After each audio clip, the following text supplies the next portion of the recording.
Welcome to our channel.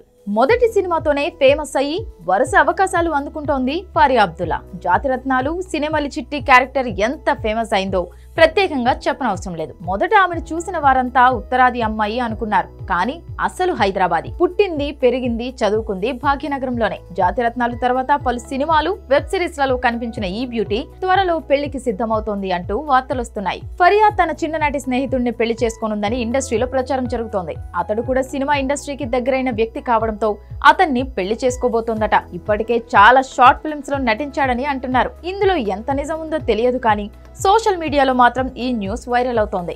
నిజం తెలియాలంటే మన చిట్టి చెప్పే వరకు ఆగాల్సిందే. అంతకుముందు ఓ ఇంటర్వ్యూలో తనకు ప్రపంచ వ్యాప్తంగా స్వేచ్ఛగా తిరగాలనుకుంటున్నానని చెప్పిన ఫరియా తనకు కొంతమంది మేల్ ఫ్రెండ్స్ కూడా ఉన్నారని చెప్పింది. అయితే వారు కేవలం బాయ్ ఫ్రెండ్స్ మాత్రమే. అప్పట్లో రిలేషన్షిప్, పెళ్లి వంటి వాటిపై తమకు పెద్దగా నమ్మకం లేదని చెప్పింది. తాజాగా ఈమె పెళ్లి వార్త బయటకు రావడంతో తాను ప్రేమించిన వాడిని పెళ్లి చేసుకోవడానికి సిద్ధమైందని అంటున్నారు. పెళ్లి కాన్సెప్ట్ తో అల్లరి నరేష్ తో కలిసి ఆ ఒక్కటి అడక్కు సినిమాలో ఫరియా అబ్దుల్లా నటించింది. ఈ సినిమా త్వరలో ప్రేక్షకుల ముందుకు రానుంది.